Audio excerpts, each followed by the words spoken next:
ముందుగా గురువందనం చేసుకున్నాము.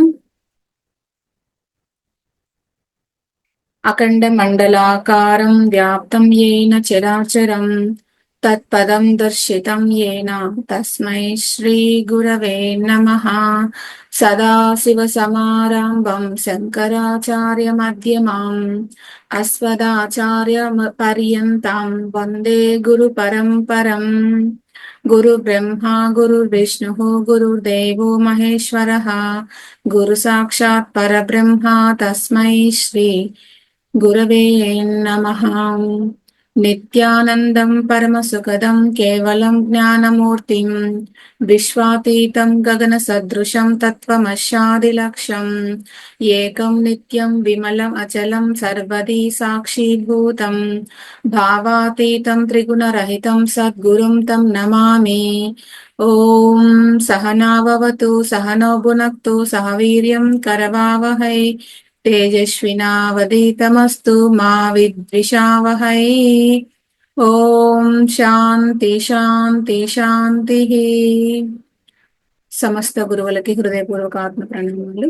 అలాగే ఇంత చక్కటి ప్లాట్ఫామ్ ని ఇచ్చి మనకు నిరంతరం మనమందరం జ్ఞానంలో ఉండేలాగా మనకి సహకరిస్తూ ఉన్నటువంటి వంశీకరణ్ గురువు గారికి హృదయపూర్వక ఆత్మ ప్రణామాలు. అలాగే వింటున్న మీ అందరికీ నా కృతజ్ఞతలు. ఫ్రెండ్స్, మనము గరుడ పురాణము ఈ రోజున 6వ అధ్యాయము మొదలు పెట్టుకుంటున్నాము. 5 అధ్యాయాల వరకు కంప్లీట్ చేసుకున్నాము. సో 6వ అధ్యాయంలో వచ్చేసి, జనార్దన, నరకం నుంచి వచ్చిన పాపులు తల్లి గర్భంలో ఎలా ప్రవేశిస్తారు, ఎలా జన్మిస్తారు, గర్భాది దుఃఖాలు ఎలా అనుభవిస్తారు అని గరుడు అడగ్గా భగవానుడైన శ్రీహరి ఇలా వివరిస్తున్నాడు. పూర్వకాలంలో దేవేంద్రుడు వృత్తాసురుని చంపగా అతనికి బ్రహ్మహత్య పాతకము ఆక్రమించింది. అందుక దేవేంద్రుడు బ్రహ్మను ఆరాధించగా అతడు కరుణించి ఆ పాతకాన్ని 4 భాగాలుగా చేసి స్త్రీల రజస్సులో ఉండేలా ఏర్పాటు చేసి అంతర్హితుడయ్యాడు. అప్పటి నుంచి స్త్రీలు బహిష్టులయ్యే కాలంలో మొదటి 3 రోజులు నరకలోకం నుంచి వచ్చినటువంటి పాపాత్ములకు తల్లులవుతారు. ఈ పాపులు పురుషరేత కణం ఆశ్రయించి పూర్వజన్మ కర్మానుసారము దేహోత్పత్తి కోసము స్త్రీల గర్భాల్లో ప్రవేశిస్తారు. గర్భంలో పిండం పెరిగే దశలు. గర్భంలో ప్రవేశించిన 1 రోజుకు కలికం అవుతుంది. 5 రోజులకు బుద్బుదాకారము వస్తుంది. 10 రోజులకు బదరీ ఫలం ప్రమాణం అవుతుంది. 1 మాసానికి శిరస్సు వస్తుంది. 2 నెలల కాలానికి భుజాలు వస్తాయి. 3 నెలల కాలానికి గోళ్ళు, రోమాలు, చర్మము, గుహ్యంగాలు వస్తాయి. 4 నెలల కాలానికి సప్తధాతువులు వస్తాయి. 5వ నెలల కాలానికి ఆకలి దప్పులు కలుగుతాయి. 6 నెలల కాలానికి జరాయువుతో కప్పబడతాడు. 7 నెలల కాలానికి జ్ఞానం కలిగి సూతి వాతాలచే ఇటు అటు కదులుతూ ఉంటాడు. ఈ కాలంలో పరమాత్ముని ప్రార్థిస్తూ ఉంటాడు. అశుభములను పోగొట్టును. సర్వ జగములకు ఆధారమై ఉన్నటువంటి శరణాగత వత్సలుడైనటువంటి శ్రీపతి అయిన విష్ణువును శరణుగోరుతున్నాను. నీ మాయ వలన నా శరీరంపై భార్యాపుత్రులపై వ్యామోహము కలిగి ఉన్నాను. నేను అహంకారము, అభిమానము వీటితో సంసారంలో చిక్కుకున్నాను. నేను నా వారికై శుభాశుభమైన కర్మను చేసి ఆ ఫలితంగా ఇలాంటి స్థితికి వచ్చాను. నేను చేసిన కర్మ ఫలములో భాగంగా పొందిన ఆ భార్య మొదలైన వారు నన్ను వదిలివేశారు. నేను నా పూర్వజన్మలోని అలాంటి దశను నేను మరవను. ఈ గర్భంలో నుంచి బయటకు వచ్చిన తరువాత నీ పాదములను స్మరిస్తాను. అంటే గర్భంలో ఉన్న ఆ పిండము అనుకుంటూ ఉందన్నమాట. లోపల గర్భంలోనే ఆ గర్భస్థ శిశువు అనుకుంటున్నాడు లోపల. ముక్తి మార్గాన్ని పొందే ప్రయత్నం నేను చేస్తాను. ఈ గర్భనరకంలో నుంచి బయటకు ఎప్పుడు వస్తానో తెలియదు. నీ దయ వలన నాకు ఇంతవరకు ఇట్టి జ్ఞానం కలిగింది స్వామి. బయటకు వచ్చి మళ్ళా ఈ సంసార లంపటంలో చిక్కుకోవాలని నాకు ఇక లేదు. జన్మించిన తర్వాత పాపకర్మలు చేయకుండా అయితే ఉండలేను. జన్మిస్తే ఈ స్థితి తప్పదు. స్వామి, ఎలాగైనా మంచి పనులు చేసి సంసార బంధం నుంచి నన్ను నేను విడిపించుకోవడానికి ప్రయత్నిస్తాను. స్వామి, గతంలో పూర్వజన్మలో భార్య పుత్రులనే మమకారంతో చేయరాని పాపాలు చేసి ఉన్నాను. నన్ను అనుగ్రహించు. ఈ పాపాలను ఈ జన్మలోనైనా నేను చెయ్యకుండా ఉండేలా సద్బుద్ధిని నాకు ప్రసాదించు అని వేడుకోగా 10వ నెలలో ఆ జీవుని ప్రసవ మారుతము బయటికి వెడలగొట్టగా భూమి మీద పడి మలమాత్రాదులలో క్రిమిలా కదులుతూ ఉంటాడు.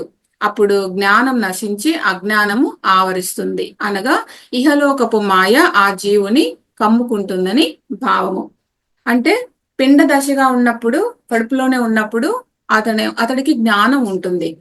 అప్పుడు తనకు అన్ని గుర్తుంటాయి. పోయిన జన్మలో నేను ఇలాంటి మాయలో పడి సంసారంలో నా భార్య పిల్లల కోసమనే నేను ఇంతకాలము కష్టపడ్డాను, వాటి కోసం ఏమేమో చేశాను.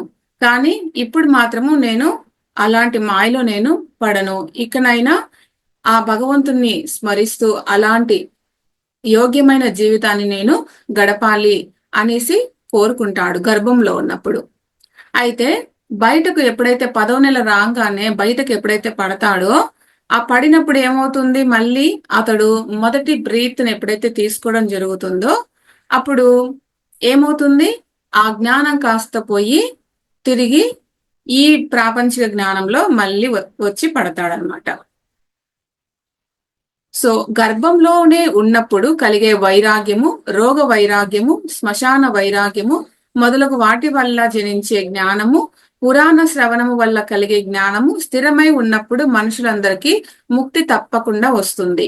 అంటే గర్భంలో ఉన్నప్పుడు వాడికి జ్ఞానం ఉంది, అక్కడ అటువంటి వైరాగ్యంతో ఉన్నాడు. ఇక నుంచైనా సరే నేను బయటకు పడ్డాక ఆ మాయలో పడకూడదు, నేను మళ్ళీ ఆ సంసార మాయలో పడకూడదు, నేను ఎరుకతో ఉండాలి, జాగ్రత్తగా ఉండాలి, నేను జన్మించిన తర్వాత జ్ఞానంతో ఉండాలి నేను అని ఎన్నో రకాల ఈ సంసారం పట్ల వైరాగ్య భావంతో తను జ్ఞానంతో ఉంటాడు.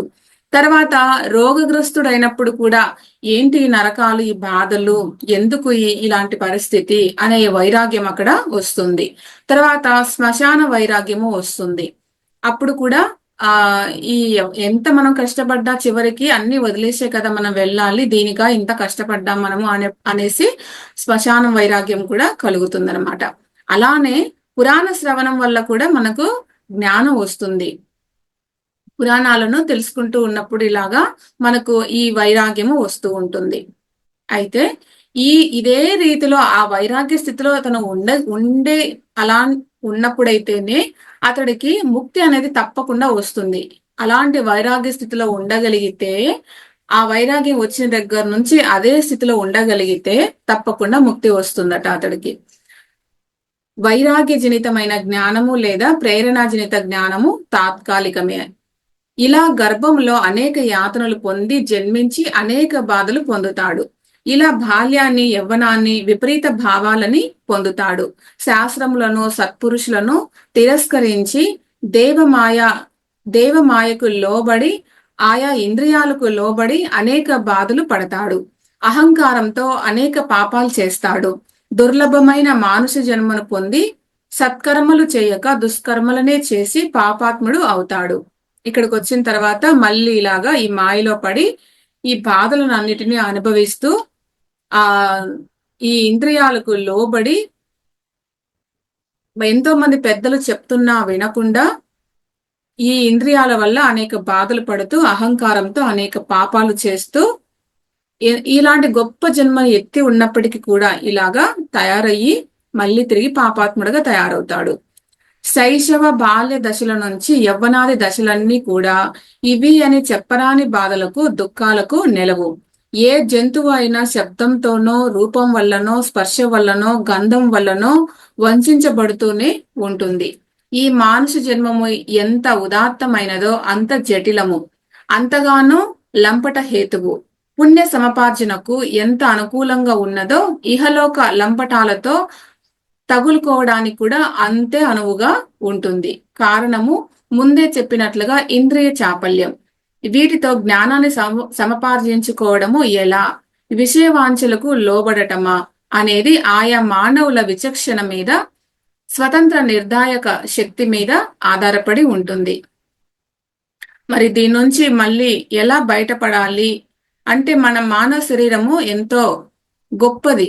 ఇది అటు ముక్తిని పొందడానికి ఎంతో సులభమైనది, ఈ శరీరం ద్వారా ముక్తిని పొందడానికి.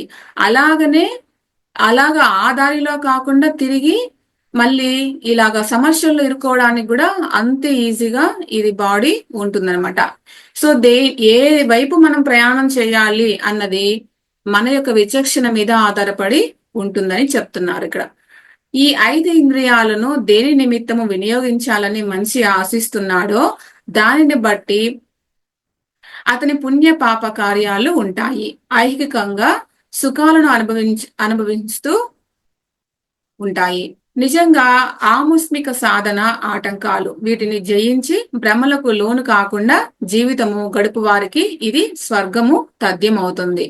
ఇంద్రియాలు నిరంతరము భ్రమలకు గురి చేస్తూ ఉంటాయి అనడానికి కొన్ని ఉదాహరణలు కూడా ఇక్కడ చెప్తున్నారు. ఒక జింక ఉందనుకుందాము. దాన్ని వలలో వేసుకోవడానికి బోయవాడు వేణువు ఊదాడు. అప్పుడు ఆ జింక శ్రవణేంద్రియము వేణునాదం పట్ల ఆకర్షితమై అలాగే మైమర్చిపోతుంది. అప్పుడు ఆ కృష్ణ జింక సులభంగా బోయవాడికి పట్టుబడిపోతుంది. ఇక్కడ జరిగింది ఏంటంటే, కృష్ణ జింక తన చెవుల్ని తన ఆధీనంలో ఉంచుకోలేకపోయింది. ఆపదను కొని తెచ్చుకోవడం జరిగింది. ఇక ఒక గజరాజు కూడా, బలంలో దానికి సాటి జంతువు ఏది గజరాజుకు లేదు. కానీ ఎన్నో రెట్లు బలం తక్కువగా ఉన్నటువంటి మావటి వాడు ఏనుగులు సంచరించే ప్రాంతాలలో పెద్ద గోతులు తీసి పలచగా ఆకులు అలములు వాటిపై కప్పి ఆ దరిదాపుల్లో ఆడ ఏనుగు చేత గీంకారాలు చేయించాడు అనుకుందాము. గజరాజు ఆ ఆడ ఏనుగు సంపర్కం కోసం వెంపర్లాటలో పడి కన్నుగానక ఆ గోతుల్లో పడిపోతుంది. ఇక్కడ విషయవాంఛ వల్ల ఏనుగు ఇక్కట్లు పాలయ్యింది. స్పర్శ సుఖం కోసం ఆరాటపడి ఆపదకారకం అయ్యింది. అలాగనే దీపం పురుగులు ఉన్నాయి. దీపాన్ని తాకి మాడిపోతూ ఉంటాయి. తేనెటీగలు కూడా ఎంతో శ్రమించి కూడబెట్టిన ఆ తేనె ఉంటుంది కదా, జిహ్వ చాపల్యము కొద్దీ కొంత తాగి మత్తులో ఉండగానే వేటగాడు ఎవడో వచ్చి మంట పెట్టి వాటిని మట్టుబెట్టి వాటి జిహ్వ చాపల్యము తీరక ముందే తేనె సొంతం చేసుకుంటాడు. మాంసపు ముక్కని గాలపు ముక్కలు గుచ్చి ఆ వాసనకు చేప ఆకర్షితపడగానే గాలానికి తగులుకొనేలా ఏర్పాటు చేస్తాడు జాలరి. ఇక్కడ చేపలను కూడా వాటి నాలుక మోసం చేస్తుంది. ఇక్కడ ఆ నాలుక మోసం చేయడం వల్ల ఆపదల పాలు అవుతుంది చేపలు కూడా. మనిషి కూడా ఇంతే. ఒక్కొక్క ఇంద్రియం చేత కొందరు, కొన్ని ఇంద్రియాల చేత ఇంకొందరు, కొన్ని ఇంద్రియాల వల్ల ఇంకొందరు ఇలాగా మోసపోయి తమ జీవిత కాలాన్నంతా కూడా వ్యర్థం చేసుకుంటూ ఉంటారు. ఆశాపాశాల చేత మోహితుడైన మనిషి పైన చెప్పబడిన దృష్టాంతాల మాదిరిగా నాశనం అవుతాడని చెప్పడానికి ఇంకేమైనా సందేహం ఉంటుందా? బంగారాన్ని చూసి దీపం పురుగుల ఆపద తెచ్చుకునే వాళ్ళు ఉన్నారు. కాసుల గలగలలకు లొంగి దాన్ని అపహరించే వాళ్ళు ఆశతో జింకల ప్రాణం మీదకు తెచ్చుకోగలరు. పరభార్యల పట్ల ఆసక్తితో ఏనుగుల గోతిలో పడి అదములైన ఉత్తములు అనేకులు ఉన్నారు.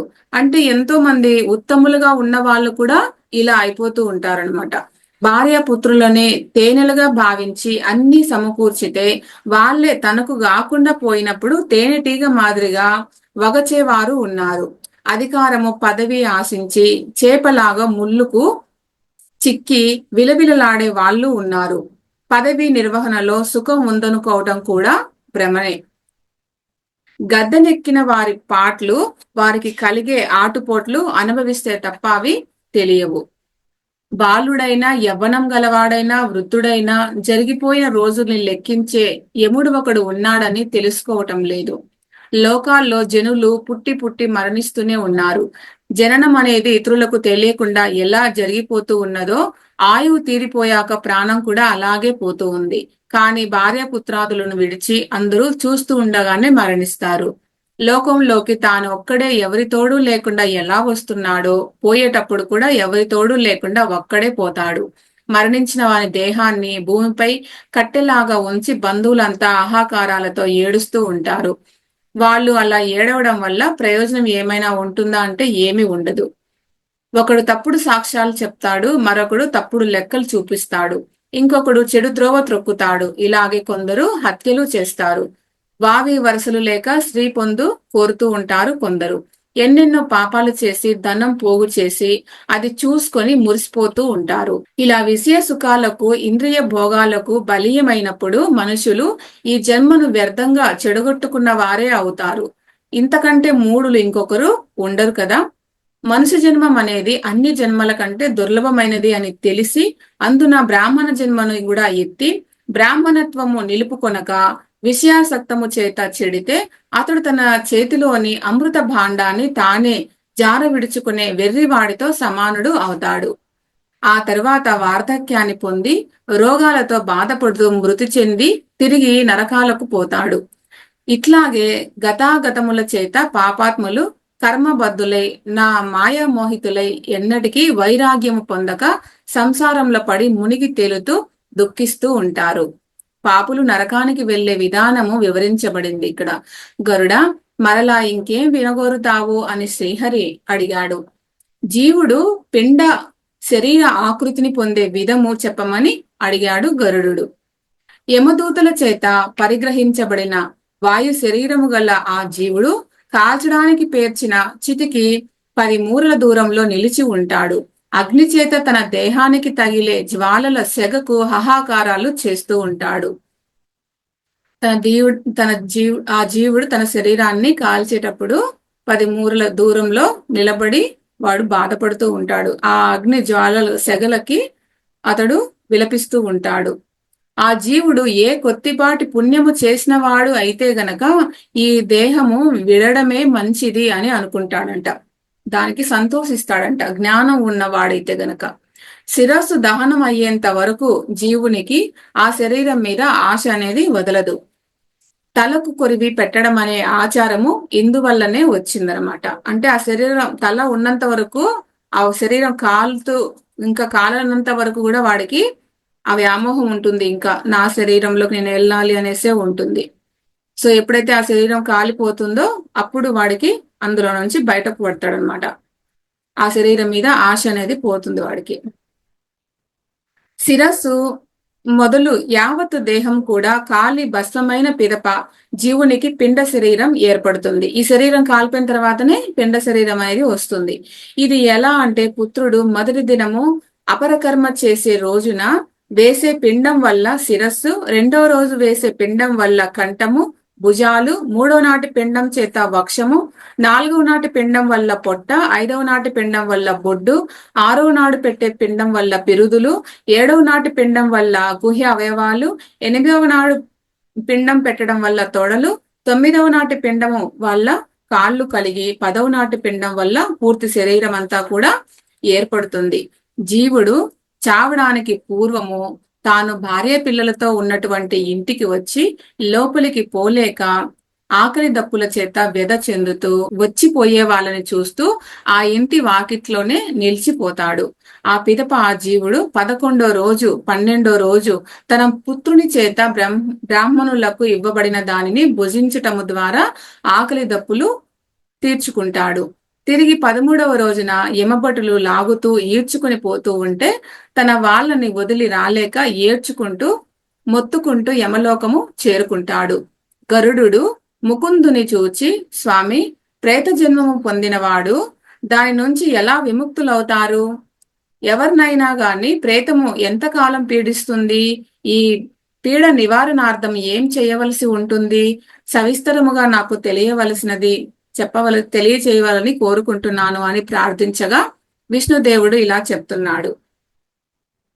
ప్రేత జన్మము పొందినవాడు తన కులానికి చెందిన లేదా తమ వంశానికి చెందిన వారిని బాధించిన లేక వారికి స్వప్నంలో కనిపించిన ఆ విషయాన్ని పెద్దలకు తెలియపరచాలి.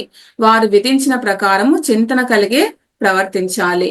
మామిడి, కొబ్బరి, పనస వంటి ఫలవృక్షాలను, చంపకము, అశ్వర్థము వంటి మహావృక్షాలను, రకరకాల పూల చెట్లను పెంచాలి. బ్రాహ్మణులకు భూరిదానాలు చేయాలి. పశువుల మందలు విస్తారంగా వేయడానికి అనువుగా కొంత భూమిని పచ్చిక బయళ్ళు విడవాలి. నీటి కోసము బావులు చెరువులు తవ్వించాలి. భగవద్భక్తులకు పరమ భాగోత్పత్తులకు కైంకర్యాలు చేయించాలి.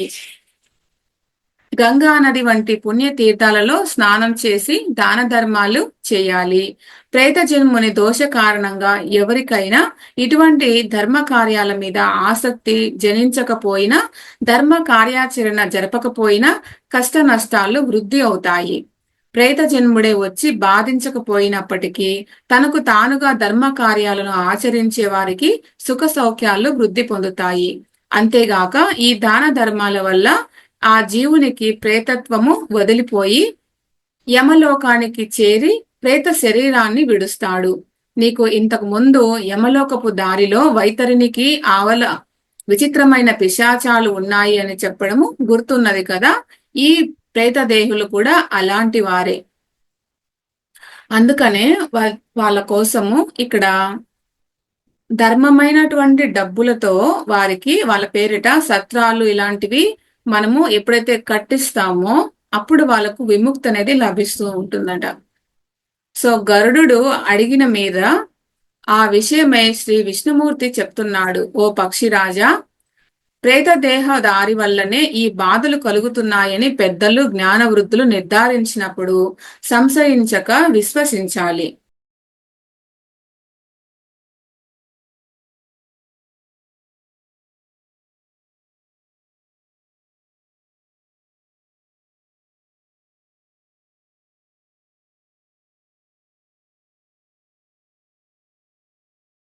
తర్క వితర్కాలు పనికిరావు.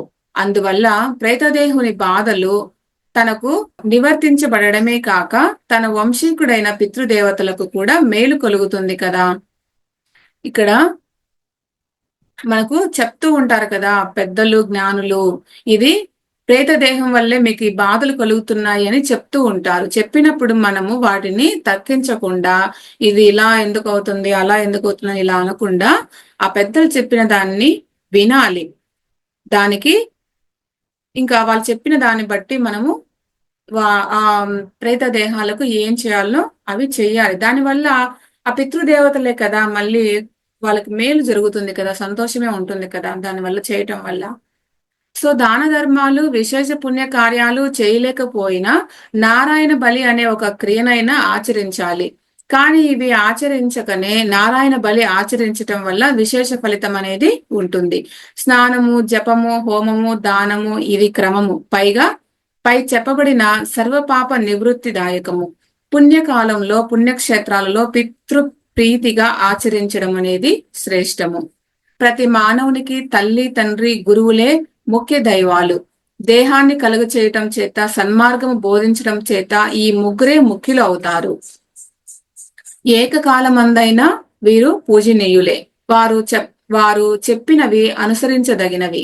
ముఖ్యంగా మాతాపితృలు సేవ చేయుట, తల్లిదండ్రుల పట్ల భక్తి కలిగి ఉండేవాడు దేవబ్రాహ్మణ పూజ చేయలేకపోయినా, తీర్థయాత్రలు చేయలేకపోయినా అట్టి వానికి దోషాలనేవి అంటవు. తల్లిదండ్రుల్ని పూజించక ఎన్ని ధర్మ కార్యాలు చేసినా అవి వ్యర్థమే అవుతాయి.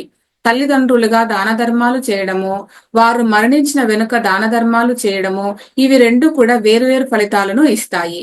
కేవలము పితృ ప్రీత్యర్థము కర్మకాండ నిర్వహించే వారికి శ్రద్ధ లోపించిన ఆ దాన ఫలితం అనేది ఏది కూడా దక్కదు. కనుకనే శ్రాద్ధము అన్నారు. అంటే శ్రద్ధ లోపించకుండా కర్మకాండలను నిర్వహించాలి. ఆత్మహత్యలు గాని హత్యలు గాని జరిగి అర్ధాంతరముగా ఆయువు ముగిసినప్పుడు, అంటే నూతుల్లోనో, చెరువుల్లోనో, నదుల్లోనో ఇట్లాగా ఏటిలోనో ఇట్లాగా పడడం గాని, కత్తులతో నరకబడ్డం గాని, ఇలాగా అర్ధాంతరంగా ఆయువు అనేది ముగిసినప్పుడు వారికి ఏడాది వరకు కర్మకాండ చేయబడక ఉండవలసిందే. అనగా వారు మృతి చెందిన నాటి నుంచి సంవత్సరం వరకు ఏ దానం గాని, తీర్థయాత్రలు గాని, ఆ ఇంట శుభకార్యం గాని జరగరాదు. సంవత్సరాంతాన ఆ జీవునికి కర్మ చేశాక ఇవి చేస్తేనే ఫలదాయకము అవుతుందన్నమాట. సో 6వ అధ్యాయము సమాప్తమయ్యింది. 7వ అధ్యాయాన్ని కంటిన్యూ చేసుకుందాము. సూతుడు సౌనకాది ఋషులకు ఈ విధంగా చెప్తూ ఉన్నాడు. శ్రీహరి, మనుషులు ప్రమాదాల వల్ల గాని, పాపాల వల్ల గాని రాలిపోయే స్థితి వస్తే వారు యమయాతనలు పొందకుండా ఉండే మార్గము వివరించవలసింది అని గరుడు అడగ్గా శ్రీహరి చెప్పిన విషయాలు ఇవి. ఓ గరుడా, పుత్రులు లేని వారికి దుర్గతి కలుగుతూ ఉంటుందని మొదట చెప్పబడుతూ ఉన్నది. పుత్రవంతులైన వారికి, ధర్మాత్ములకి ఎప్పుడు దుర్గతి కలగదు. కనుక సంతానము కోసము శివ పూజాదికులు జరిపించే ఏ ఉపాయము వల్లనైనా పుత్రులు కలిగేలా చేసుకోవాలి. పుత్రుడే పున్నామ నరకము నుంచి తల్లిదండ్రుల్ని రక్షిస్తాడు. పుత్ర నామ సార్థక్యము ఇదే. ధర్మాత్ముడైన ఒక పుత్రుని వల్ల వంశమంతా కూడా తరిస్తుంది. వేదాల్లో పుత్ర మహిమ వేనోళ్ల కొనియాడబడుతోంది. అలాగే పౌత్రుని అంటే మనవుణ్ణి ఆలింగనం చేసుకోవటం వల్ల కూడా దేవ రుణము, పితృ రుణము, ముని రుణము తీరి అతడు ముక్తుడవుతాడు, స్వర్గానికి వెళ్ళగలుగుతాడు. బ్రహ్మ వివాహం శ్రేష్టం. అవివాహిత పత్ని వల్ల ఎవరైనా పుత్రుని గన్నా స్వర్గలోక ప్రాప్తి కలగదు. అంటే పెళ్లి కాకుండానే ఆ అమ్మాయితో కొడుకును కన్నప్పటికీ కూడా దానివల్ల స్వర్గప్రాప్తి అనేది కలగదు. సో తప్పనిసరి వివాహం అయితే జరగాలి. అలా వివాహం చేసుకున్న తర్వాత పుట్టిన పుత్రుడి వల్లనే ముక్తి అనేది ఉంటుంది అని చెప్తున్నారు.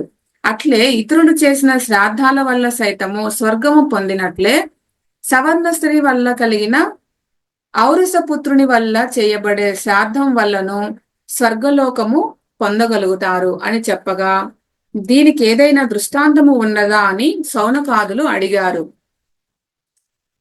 ఋషులారా, గరుడు భగవంతుని చూసి, ఓ పరమ పురుష, ఈ ప్రేత జన్మల గురించి ఏదైనా కథ ఉన్నదా? ఉన్నట్లయితే అటువంటి కథ సవిస్తరముగా మాకు తెలియవలసినది అని ప్రార్థించాడు. అందుకు సమాధానంగా ఆ పరమాత్మ, కశ్యపాత్మజ, త్రేతాయుగం నాటి గాథ ఒకటి నీకు వినిపిస్తాను, విను. ఆ యుగంలో బభ్రువాహనుడు అనే ఒక గొప్ప రాజు ఉండేవాడు. అతడు ధర్మపరాయణుడు, ప్రముఖుల చేత సైతము ప్రశంసించబడినటువంటి వాడు. మహోదయమునే నగరాన్ని రాజధానిగా చేసుకొని ప్రజారంజకంగా పరిపాలిస్తూ ఉన్న ఆ రాజశేఖరుడు వేట నిమిత్తము ఒక రోజు ఓ మహారణ్యంలోనికి వెళ్ళాడు. అక్కడ ఒక జింకను చూసి దాన్ని తరుముతూ మహారణ్య మధ్యమంలోనికి వెళ్లి దానిపై ఒక బాణం ప్రయోగించాడు. కాని ఆ జింక తప్పించుకొని అక్కడి నుంచి పరిగెత్తిపోయింది. బభ్రువాహనుడు పట్టుదలతో ఆ జింక శరీరం నుంచి కారే రక్తధారులను బట్టి మరింత దూరము ఆ దారిలో దానికై గాలిస్తూ వెళ్ళాడు. అతనొక్కడే జింకను తరుముతూ వెళ్లడంతో అతని పరివారము చాలా దూరంగా ఉండిపోయారు. అతడు ఆ అడవిలో దారి తప్పి అందులోనే ఇంకొక వనంలోనికి ప్రవేశించాడు. మృగం మాత్రం కనిపించలేదు. దానిని గానక శ్రమ చేత చాలా దూరం నడిచి బాగా అలసిపోయి దాహం చేత నాలుక ఎండిపోతూ ఉంటే నీళ్ల కోసము వెతకసాగాడు. మరికొంత దూరము సాగిన తర్వాత దివ్యమైన జలంతో ఒక తామర కొలను కనిపించింది. బభ్రువాహనుడు ఆ చెరువులో దిగి స్నానం చేసి నీరు త్రాగి ఒక మర్రి చెట్టు క్రింద తన పరివారము వెతుక్కుంటూ వచ్చే వరకు విశ్రాంతి తీసుకోవాలని అనుకున్నాడు. చెట్టు నీడన కాస్త సేద తీరాడు. ఇంతలో ఒళ్ళు గగురు పొడిచేలా ఎముకల గూడు నడుస్తూ ఉన్న రీతిలో ఒక ప్రేతము రాజు కంట పడింది. దానికి ఇతరులెవరైనా భయపడాల్సిందే. పరమ వికారంగా ఆ ప్రేతానికి చేరుగా అటువంటివే మరికొన్ని ప్రేతాలు కూడా అక్కడ సంచరిస్తున్నాయి. బభ్రువాహనుడు చూసిన ఆ ప్రేతము అంతలో ఆ రాజును సమీపించింది. సంతోషంతో ఇలా అంది, ఓ మహారాజా, నిన్ను దర్శించినంత మాత్రము చేతనే ఈ ప్రేత దేహాన్ని వదిలి ఉత్తమగతి చెంది ధన్యుడిని అయ్యాను అని వినయంగా పలికేసరికి ఆ రాజు మరింతగా ఆశ్చర్యంగా చూస్తూ, ప్రేతమా, నీవెవరువు? నీకు ఈ దృష్టరూపము ఎలా ప్రాప్తించింది? ఆ వైనము వివరించు అని ఆసక్తిగా అడిగాడు.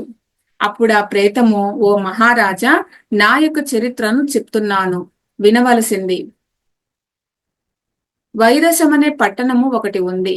అది రథాలు, ఏనుగులు, గుర్రాలు, ఇతర జీవ మానుష జాలంతో అన్ని విధాల సంపదలతో అలరారుతూ ఉంటుంది. అలాంటి పట్టణంలో వైశ్యకులంలో నేను పుట్టాను. నా పేరు దేవగుప్తుడు. నేను బ్రతికి ఉన్నంత కాలము దేవతా పూజలు చేశాను. బ్రాహ్మణులను, పెద్దలను పూజించాను. దేవాలయాలు నిర్మింపజేశాను. సత్రాలు వేయించాను. బీద బిక్కి దిక్కులేని వారికి నాకు వీలైనంత మేరకు నేను వారిని ఆదుకున్నాను.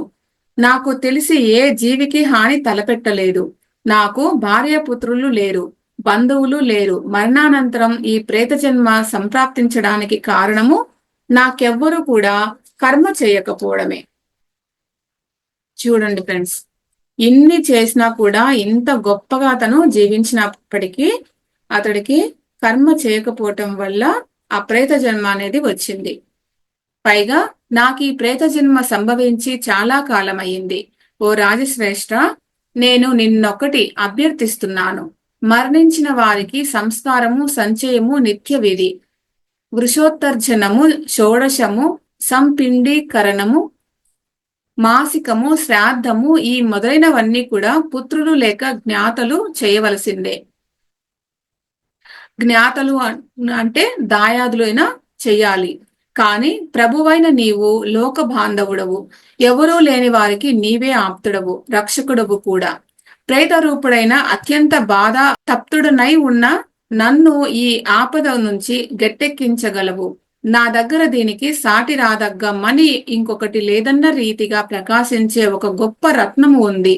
దీనిని నీకు పాదాల వద్ద సమర్పించుకుంటున్నాను, స్వీకరించవలసినది అని ఆ మణి సమర్పించబోయాడు. బభ్రువాహనుడు వారిస్తూ, వైశ్యకుల భూషణ, సమస్త పుణ్యకార్యాలు నెరవేర్చి నీవే గొప్ప దాతగా నెలగొందిన వాడివి. రాజునైన నేను ఇవ్వవలసిన వాడినే, నా చెయ్యి పైనే ఉండవలే. అట్టి నేను నీకు కర్మ చేయు నిమిత్తము ఈ రత్నాన్ని నేను గ్రహిస్తాను అనుకున్నావా? దీన్ని నేను ఆశించను. కాని నాకున్న కొన్ని సందేహాలు తీర్చు. అసలు నీకు ఈ ప్రేత జన్మ ఎట్లా సంప్రాప్తించిందో చెప్పినట్లే ఇంకా ఏ ఇతర కారణాల వల్లనైనా ప్రేత జన్మ కలిగే అవకాశము ఉందా? ఇలాంటి జన్మ పొందిన వారికి అందులోంచి విముక్తి కలగడానికి ఏం చేయవలసి ఉంటుంది అని అడిగాడు. ఏ విధంగా అయితేనేమి ప్రేత జన్మ పొందిన వారికి ఉద్ధరించాలి అంటే, ఓ రాజసత్తమ, అవశ్యముగా నారాయణ బలి విధి నిర్వర్తించాలి. సంక్రముగా ఆ విధానము ఇలా ఉంటుంది. ఆది మధ్యాంతరహితుడైన శ్రీమన్నారాయణుని ప్రతిమను శుద్ధమైన బంగారముతో తయారు చేయించి లేదా శంఖచక్ర పీతాంబర సహితముగా ఆ బంగారు రేకుపై చిత్రించి, అట్లే ఇంద్రుడు, బ్రహ్మరుద్రుడు మొదలైన వారిని ఆ ప్రతిమతో పాటు మంటపము పైకి మంత్రాలతో ఆహ్వానించి పూజించాలి. వృషోత్సర్జన క్రియ నిర్వర్తించి ఆ తర్వాత 13 మంది బ్రాహ్మణోత్తములను రప్పించి వారికి గొడుగు, పాదరక్షలు, ఉంగరాలు, పీఠము, వస్త్రాలు, బియ్యము, భూదానము, గోదానము మొదలైనవి అతిశయముగా షోడశ మహాదానాలు యథావిధిగా జరిగించాలి. వారికి మృష్టాన్న భోజనానంతరము జలపూరిత ఘటాధానము, శయ్యాధానము వంటివి చేయాలి. ఈ విధి సాంగోపాంగంగా నెరవేర్చగలిగితే ఏ రీతిగా ప్రేత జన్మ పొందినప్పటికీ వారు ముక్తులవుతారు అని వైశ్య ప్రముఖుడు వివరించాడు. దయాలువైన ఓ బభ్రువాహన, ప్రభువును వెతుక్కుంటూ ఆయన పరివారము అక్కడికి రాగా ప్రేత జీవులు మాయమయ్యారు. రాజు రాజధానికి చేరిన వెంటనే తాను అడవిలో చూసినటువంటి వైశ్యుని ప్రేత జన్మ పోగొట్టడానికి సకల దానాధికాలు జరిపించాడు. అప్పుడా దేవగుప్తునికి ప్రేతత్వము వదిలింది. అపార పుణ్యజీవి అయినందున నేరుగా నా సాయుధ్యాన్ని పొందాడు అన్నాడు మహావిష్ణువు. ఓ గరుడా, పరులు చేసిన శ్రాద్ధం వల్లనే ప్రేతము స్వర్గాది పుణ్యలోకాలు పొందుతూ ఉంటే, ఔరస పుత్రుల చేత అంటే దాయాదుల చేత చేయబడే శ్రాద్ధము వల్ల కలగడంలో ఆశ్చర్యం ఏమీ లేదు. ఈ ఇతిహాసాన్ని ఎవరైతే వింటారో లేదా వినిపిస్తారో ఆ ఇద్దరు కూడా మహాపాపులే అయినప్పటికీ ప్రేతత్వము పొందక స్వర్గాది పుణ్యలోకాలను వాళ్ళు ఆ పుణ్యలోకాలకు వెళతారు అని చెప్పి ఇక్కడ చెప్పడం జరుగుతోంది. అందుకనే ఇక్కడ మాస్టర్స్ మనం ఏం చెప్పుకోవాలి, ఏం తెలుసుకోవాలి అంటే, మనము ఎప్పుడైతే ఆ పరమాత్మ తత్వాలం మనమే, ఆ పరమాత్మలము మనమే అని ఎప్పుడైతే మనం తెలుసుకుంటామో, అంటే ఇక్కడ ఉండగానే, ఈ శరీరంతో ఉండగానే మనకు ఉన్నటువంటి ఈ 3 దేహాలను కూడా ఇక్కడ వదలగలిగితే, మనం జ్ఞానంతో మనల్ని మనం తెలుసుకొని ఈ జ్ఞానంతో ఈ 3 శరీరాలను, సూక్ష్మ శరీరాన్ని, స్థూల శరీరాన్ని, కారణ శరీరాన్ని గనక మనం వదలగలిగితే ఈ ప్రేత జన్మ అనేది మనకు అసలు రానే రాదు. సో అప్పుడు మనకు ఖచ్చితంగా మోక్షం అనేది వస్తుందన్నమాట. అందుకని మోక్షాన్ని సంపాదించండి ఖచ్చితంగా. మీరు ఆ ప్రేత జన్మకు పోవాల్సిన అవసరము ఉండదు అని జ్ఞానాన్ని తెలుసుకోండి. రోజు క్లాసులకు వచ్చి తెలుసుకోండి, వినండి, ఆచరించండి. ఇతరులకు చెప్పండి జ్ఞానాన్ని అని చెప్పేది ఇందుకోసమనే. ఓకేనా ఫ్రెండ్స్? Thank you. అందరికీ అర్థమైంది అనుకుంటున్నాను. Thank you so much.